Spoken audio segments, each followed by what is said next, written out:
രാവിലെ നേരത്തെ തന്നെ ഞാനും പൊന്നും കൂടി ഒരു ഫംഗ്ഷന് പോകാനുള്ള ഒരുക്കത്തിലാണ്. ആദ്യം പൊന്നുമാണ് ഒരുങ്ങണത്, അത് കഴിഞ്ഞിട്ട് ഞാൻ കേട്ടോ. ഞാനെപ്പോഴേക്കും മുടിയൊക്കെ കിട്ടുമ്പോഴേക്കും അവൾ മുഖത്ത് മേക്കപ്പൊക്കെ കഴിഞ്ഞ് വന്നിട്ടുണ്ടായിരുന്നു. പിന്നെ അവൾക്കൊരു കണക്കിന് മുടിയൊക്കെ കെട്ടിക്കൊടുത്ത് ഞാൻ ഒരുങ്ങി കേട്ടോ. പിന്നെ കമ്മൽ ഏതിടണം എന്നുള്ള കൺഫ്യൂഷനിലായിരുന്നു. അത് പൊന്നു മാറ്റി തന്നു. ഇതാണ് ചേരുക, ഇതിട്ടാൽ മതി അമ്മ എന്ന് പറയും കേട്ടോ. അപ്പം ഞാൻ അത് തന്നെ സെലക്ട് ചെയ്തിട്ടു. അപ്പോൾ അവൾക്ക് ഭയങ്കര സന്തോഷമാവും. അപ്പോൾ ദാ ഈ കമ്മലാണ് ഞാൻ സെലക്ട് ചെയ്തത്.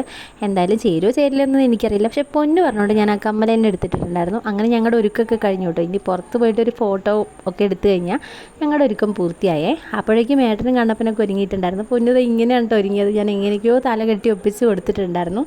അങ്ങനെ ഞങ്ങൾ ഒരുങ്ങിയതാ ചെറുതായിട്ടൊരു ഫിൽറ്ററൊക്കെ ഇട്ടിട്ട് ഞങ്ങളിങ്ങനെ വീഡിയോ ഒക്കെ എടുക്കുമായിരുന്നു കേട്ടോ. അതൊക്കെ കഴിഞ്ഞ് ഞങ്ങളിതാ പോണ വഴിക്ക് ഭയങ്കര തിരക്ക് കേട്ടോ. എന്താ സംഭവം നോക്കിയപ്പോൾ വടിവാളും പിന്നെ വടിയൊക്കെ ആയിട്ട് ആൾക്കാരിങ്ങനെ വരുവാണേ. പിന്നെ നോക്കുമ്പോൾ കുതിരപ്പന്തയാണ്. കുതിരപ്പന്തയത്തിൻ്റെ പിന്നാലെ തന്നെ ബൈക്കിൽ ആൾക്കാർ വടിയും കോലും ഒക്കെ എടുത്തിട്ട് വരുമായിരുന്നു. ശരിക്കും ഞങ്ങൾ പേടിച്ച് പോയിട്ടോ. ഭയങ്കര സ്പീഡിലാണ് കുതിര ഓടുന്നത്. ഞാൻ ആദ്യമായിട്ടാണ് ഇങ്ങനെ ഒരു സംഭവം കണ്ടത്. കാളപ്പോരൊക്കെ കണ്ടിട്ടുണ്ട്, പക്ഷേ അതൊക്കെ ഈ നടു റോട്ടിൽ കുതിരപ്പന്തയം കാണുന്നത് ഇത് ആദ്യമായിട്ടാണ്. കുറേ പോലീസുകാരൊക്കെ നിൽക്കുന്നുണ്ടായിരുന്നു. പിന്നെ കുറേ നേരം കഴിഞ്ഞിട്ടാണ് ഞങ്ങൾ അവിടെ നിന്ന് എങ്ങനെയൊക്കെയോ കഴിച്ചിലായി പോയത് കേട്ടോ. പിന്നെ നല്ലോണം വൈകിട്ടുണ്ടായിരുന്നു. അങ്ങനെ ഞങ്ങൾ ഫുഡ് കഴിക്കാനായിട്ട് പോയപ്പോഴേക്കും എല്ലാവർക്കും നല്ലോണം വിശന്നിട്ടുണ്ടായിരുന്നു കേട്ടോ. അപ്പോൾ അങ്ങനെ ഞങ്ങൾ പൊങ്കലാണ് കേട്ടോ ഓർഡർ ചെയ്തത്.